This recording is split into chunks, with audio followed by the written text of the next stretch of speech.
Dad left everything to me, not you," Rebecca screamed, her voice echoing through the house I had called home for 15 years. I stood there, clutching Harold's funeral program, still wearing my black dress from the service just 3 days earlier. My heart felt like it had been torn in half all over again. My name is Marianne, and I am 59 years old. Until this moment, I thought I knew my place in this family. Harold and I had been married for 15 years, and I had raised Rebecca since she was 13 after her mother passed away. Now, at 28, she was acting like a stranger who despised everything about me. Harold left specific instructions about how things should be handled, I said quietly, trying to keep my voice steady. Maybe we should sit down and discuss this calmly. Rebecca's face twisted with fury. There's nothing to discuss. The lawyer already explained everything to me. The house, the money, the investments. It's all mine now. $7 million, and you get nothing. The cruelty in her voice shocked me. This was the same girl I had helped with homework, driven to school events, and comforted through teenage heartbreaks. Where was the gratitude for the woman who had stepped in to mother her when she needed it most? Rebecca, I'm not trying to take anything from you, I said, reaching toward her. I just thought we could work together to handle Harold's affairs properly. She jerked away from my touch. Work together? You were just his second wife.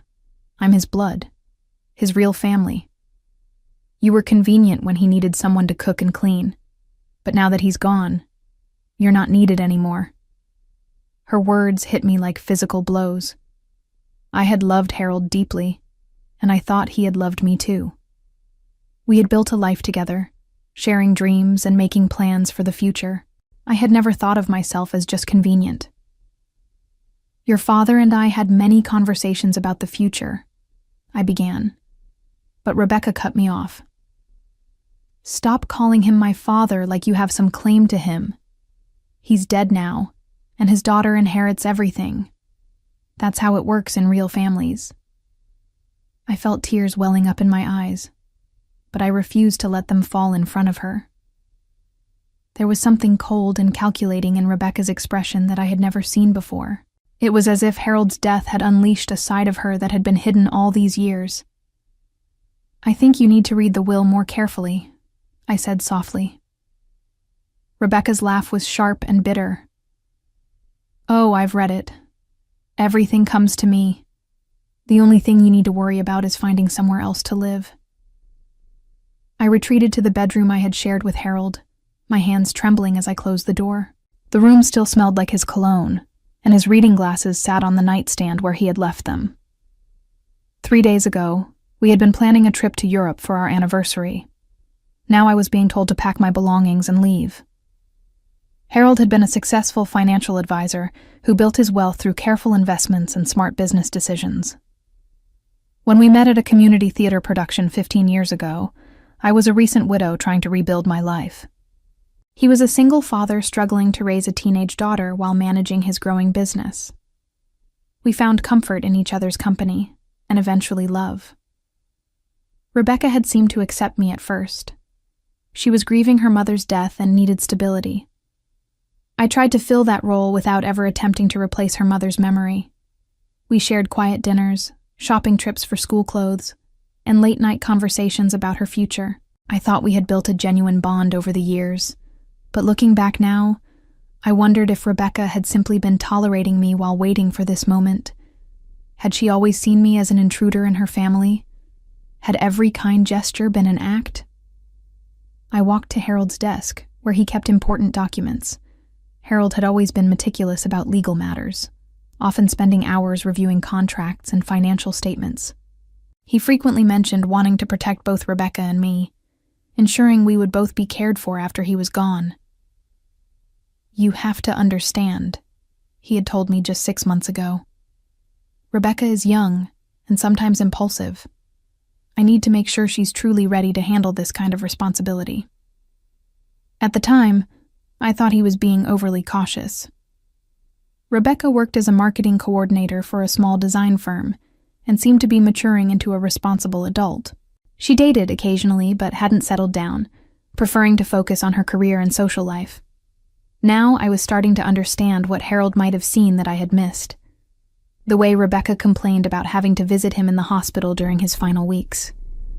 How she seemed more interested in discussing his assets than spending time with him. The subtle remarks about how much the house would be worth if it were renovated and modernized. A knock at the bedroom door interrupted my thoughts. "Marianne!" Rebecca's voice was sharp with impatience. "I need you to start packing your things. I've already called a contractor about updating this room, and they're coming tomorrow morning." The audacity took my breath away. Her father's body was barely cold, and she was already planning renovations. I opened the door to find Rebecca standing there with her phone in one hand and a notebook in the other. "I'm thinking of expanding the master suite and adding a walk-in closet," she continued, as if she were discussing weekend plans instead of dismantling the life Harold and I had built together. The next morning, I woke to the sound of voices and footsteps throughout the house. Rebecca had indeed called contractors, and they were measuring rooms and discussing renovation plans. The noise felt like desecration, as if she were erasing Harold's presence from his own home. I found Rebecca in the kitchen, surrounded by fabric samples and paint chips, talking animatedly on her phone. "Yes, I want the entire first floor opened up. Money is no object," she was saying. "This house hasn't been updated since the 90s, and it needs to reflect a more modern lifestyle." When she saw me, she ended her call abruptly. "Good, you're up. I need you to clear out Dad's office today. The architect wants to turn it into a wine cellar with a tasting area." A wine cellar. Harold barely drank, and Rebecca's idea of wine appreciation was buying whatever bottle had the prettiest label at the grocery store. "Rebecca, don't you think you're moving too quickly? Your father just passed away 3 days ago. Maybe we should take some time to grieve before making major changes." Her expression hardened. "I don't need grief counseling from you. I've already mourned him. Now I need to move forward with my life. And that means making this house work for me." She walked over to a contractor who was examining the living room walls. "Can we take this wall down completely? I want to create an entertainment space with a large screen television and a bar area." I watched in horror as she casually discussed demolishing the walls that housed Harold's favorite family photos and the built-in bookshelves where he kept his collection of financial journals.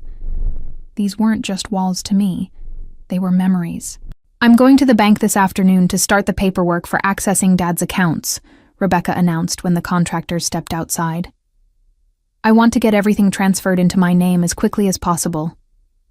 "The accounts?" I asked, confused. "Harold always handled our finances jointly. Are you sure there won't be any complications?" Rebecca's smile was condescending. "Marianne, you obviously don't understand how inheritance works. When someone dies, their assets go to their children, not their spouse's second time around. Dad's lawyer explained everything to me yesterday." She pulled out a folder thick with documents. "See? Here's the will, the insurance policies, the investment accounts. It's all very straightforward. $7 million, all going directly to me." I stared at the papers she was waving, noting that she seemed to have only selected portions of the documentation. Harold had always been thorough about legal matters, often creating multiple layers of protection for important decisions. "Rebecca, are you certain you have all the documents? Your father was very careful about these things." "Of course I have everything," she snapped. "What are you implying? That I don't know how to read legal papers?" The contractors returned, and Rebecca immediately turned her attention back to renovation plans, dismissing my concerns with a wave of her hand. By afternoon, Rebecca had transformed into a woman I barely recognized. She strutted through the house like she owned a palace, pointing out changes to be made and discussing expensive upgrades with an enthusiasm that felt almost manic. "I'm thinking marble countertops in the kitchen," she told one contractor, "and maybe we can expand the master bathroom to include a steam shower." I tried one more time to reach the daughter I thought I knew. "Rebecca, can we please talk privately? I feel like we're both still processing Harold's death, and maybe we're making decisions too quickly." She turned to me with exaggerated patience, as if I were a slow child. "Marianne, I appreciate that you're having trouble accepting the new reality. But this is my house now. I'm not making rash decisions. I'm finally able to make the improvements Dad never wanted to spend money on." "Harold was careful with money because he wanted to ensure long-term security for both of us," I replied. "Both of us?" Rebecca laughed harshly. "There is no us anymore. There's me, the heir, and there's you, the woman who happened to marry my father. You got 15 years of living in a nice house and not having to work. That should be enough gratitude for anyone." Her cruelty was breathtaking, but what shocked me more was how calculated it seemed. This wasn't grief talking. This was a plan she had been nurturing for years. "Your father loved me," I said quietly. "And I thought you cared about me too." "Love?" Rebecca's voice rose. "You were a convenience. Dad needed someone to cook his meals and keep house while he focused on building wealth for his real family. You played house for 15 years, but the game is over now." She gestured toward the contractors, who were pretending not to listen to our conversation. "I've got real plans for this place. I'm going to turn it into something worthy of a young professional woman, not some middle-aged widow's cozy nest." The insult stung, but I forced myself to stay calm. "What about Harold's wishes? Don't you think we should honor his memory?" "Honor his memory?" Rebecca's laugh was bitter. "The best way to honor Dad's memory is to enjoy the wealth he worked so hard to build. He didn't accumulate $7 million so it could sit in boring investments forever." She pulled out her phone and showed me a shopping app with several luxury items in her cart. "I'm already looking at a new car. Dad's old sedan is embarrassing. I need something that reflects my new status." I stared at the screen, seeing handbags worth more than most people's monthly salaries and jewelry that cost more than a year of groceries. "Rebecca, this kind of spending isn't sustainable, even with a large inheritance. Harold always said, Harold always said, Harold always said," she mocked. "Harold isn't here anymore to micromanage every dollar. I'm 28 years old, and I deserve to enjoy life while I'm young enough to appreciate it." She scrolled through more expensive items, adding them to her cart with reckless abandon. "Besides, $7 million is more money than I could spend in a lifetime, even living luxuriously. I can afford to renovate this house, buy whatever I want, and still have millions left over." I watched her face as she spoke, seeing an excitement that bordered on fever. She wasn't just planning to spend Harold's money. She was planning to waste it in ways that would have horrified him. "What if there are conditions attached to the inheritance?" I asked carefully. Rebecca's eyes narrowed. "What kind of conditions?" "I don't know," I admitted. "But Harold was always careful about financial decisions. It would be unusual for him to leave such a large sum without some kind of oversight." "You're just trying to scare me because you're jealous," Rebecca said, but I noticed a flicker of uncertainty in her expression. That evening, Rebecca's plans became even more grandiose. She called friends, inviting them over to celebrate her inheritance and see the house that would soon be renovated into her dream space. I retreated to Harold's office, the one room Rebecca hadn't yet claimed for demolition. Sitting at his desk, I could almost feel his presence. Harold had been methodical about everything, from his morning coffee routine to his investment strategies. The idea that he would leave such a substantial inheritance without careful planning seemed completely out of character. I began looking through his desk drawers, searching for documents Rebecca might have overlooked. Harold kept meticulous records, and I knew he had worked with his attorney recently to update his estate planning. In the bottom drawer, I found a file labeled Estate Planning Confidential.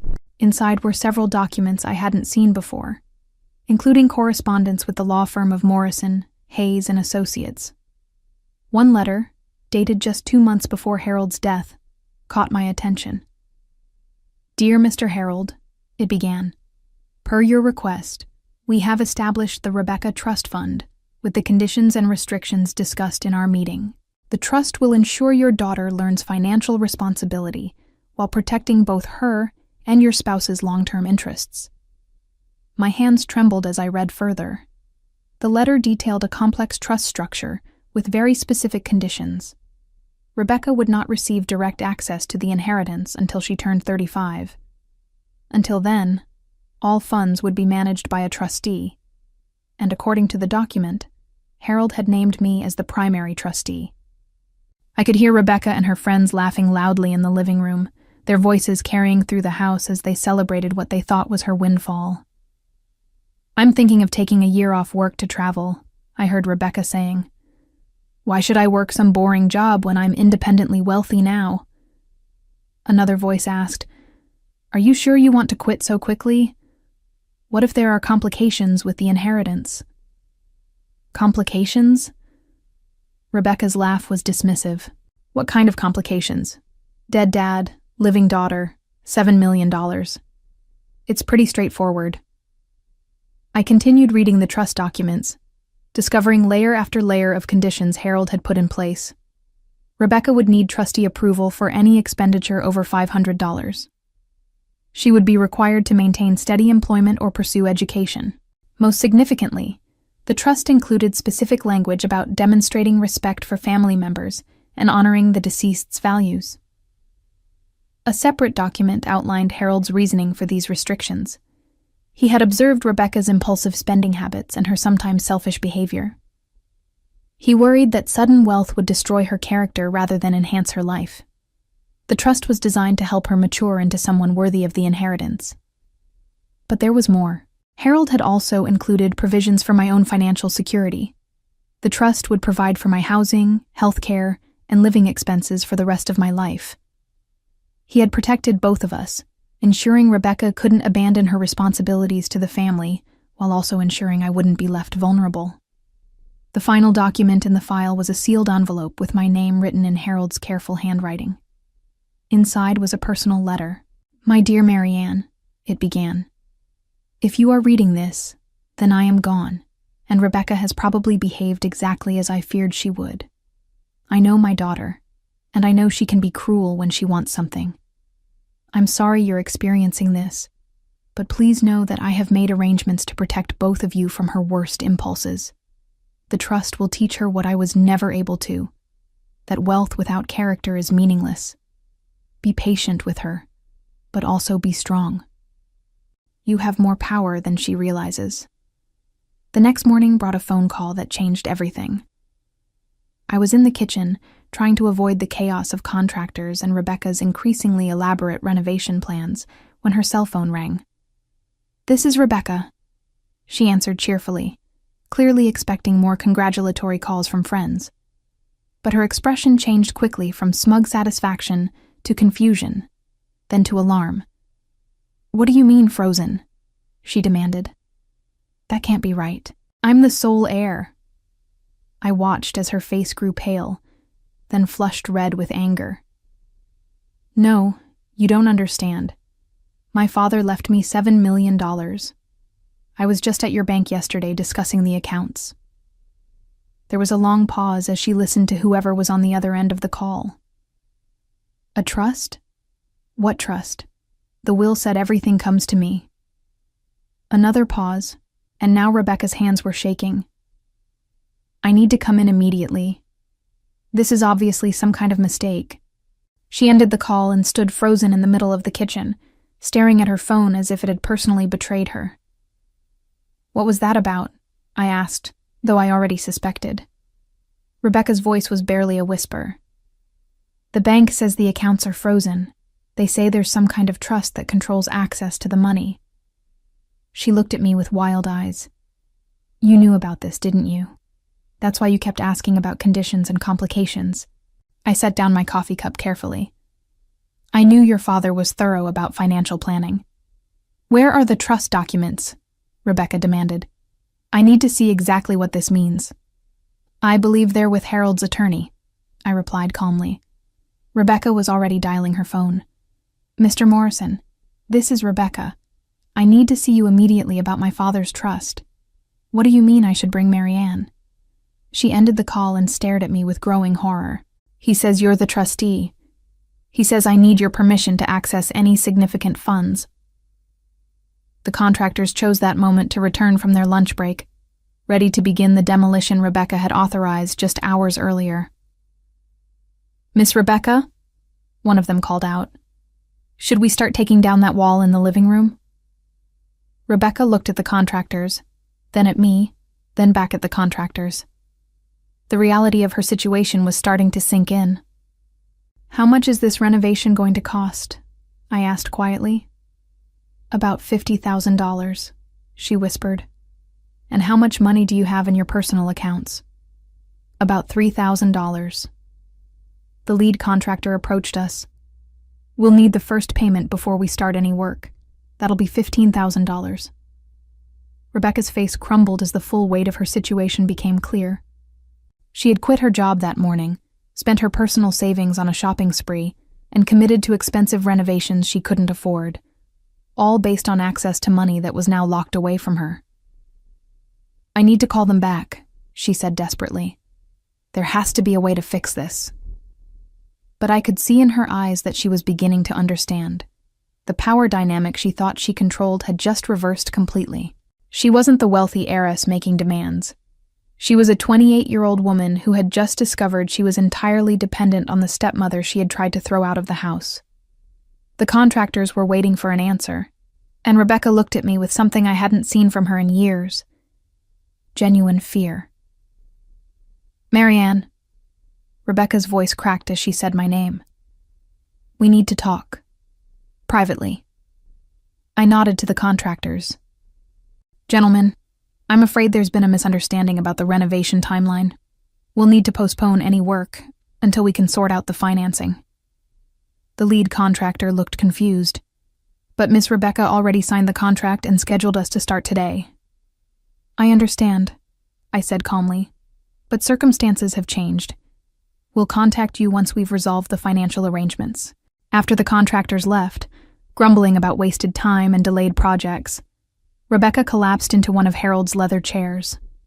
The triumphant, cruel woman from yesterday had been replaced by someone who looked lost and frightened. "Tell me exactly what this trust means," she said quietly. I sat across from her, the trust document spread on the coffee table between us.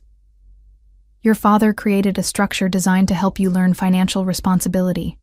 Until you turn 35, I control all access to his estate." 35? Rebecca's voice was barely a whisper. "That's 7 years from now."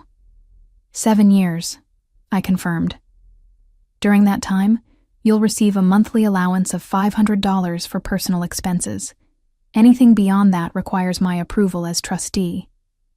Rebecca stared at the documents as if they were written in a foreign language.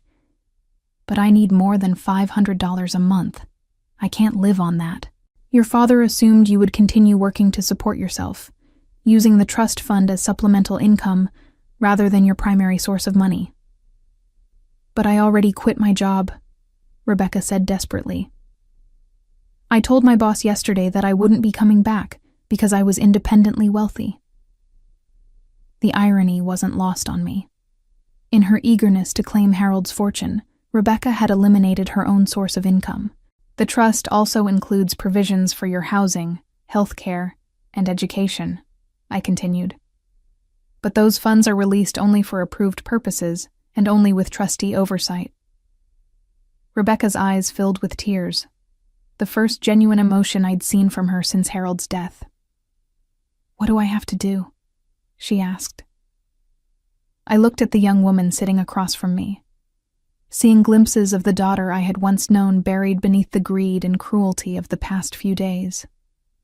"The trust requires you to demonstrate financial responsibility, maintain steady employment or pursue education, and show respect for family members," I explained. "Your father was very specific about that last requirement." Rebecca winced, clearly remembering her behavior toward me. "There's also a clause about honoring his values and maintaining the family home appropriately," I continued. "Harold loved this house and wanted it preserved, not gutted for trendy renovations." "So you control everything," Rebecca said bitterly. "You get to decide whether I deserve access to my own inheritance."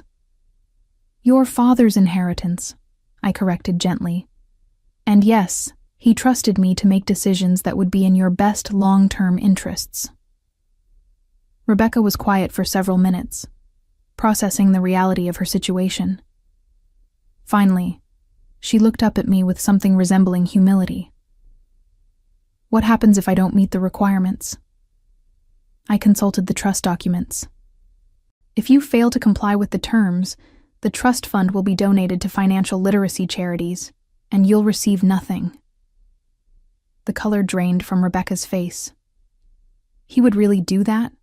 Cut me off completely?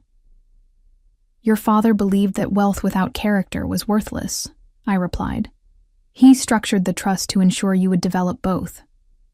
Rebecca stood up and walked to the window, looking out at the garden Harold had lovingly maintained. For the first time since his death, she seemed to be actually thinking about him, rather than his money. I've been horrible to you, she said without turning around. Yes, I agreed. You have been. She turned back to face me, tears streaming down her cheeks. Can you ever forgive me? Rebecca faced 7 years of financial dependence on the stepmother she had cruelly evicted, with Harold's trust requiring demonstrated respect, responsibility, and family care before she could access her inheritance. Her attempts to find new employment were complicated by her impulsive resignation and lack of professional references, forcing her to take entry-level positions that barely covered her basic expenses while she waited for trust fund approvals. The expensive car she had ordered was repossessed when she couldn't make the payments, and her social circle gradually distanced themselves as they realized her wealthy heiress status was largely fictional. Her credit suffered as unpaid bills accumulated, and she was forced to move back into her childhood bedroom in Harold's house, living under my oversight and following house rules she had once scorned. The humiliation of explaining to contractors, friends, and colleagues that she had been mistaken about her inheritance damaged her reputation and made her the subject of local gossip about the spoiled daughter who had tried to throw out her grieving stepmother only to discover she needed my approval for everything. As I signed the lease for my comfortable apartment paid for by the trust's provisions for my care, I realized Harold's wisdom had created something more valuable than immediate wealth. He had given Rebecca the opportunity to earn what she received, rather than simply inheriting it without growth, and he had ensured that his love for both of us would continue protecting our family long after his death. Sometimes the most profound revenge is not about punishment, but about teaching someone the true value of what they almost threw away.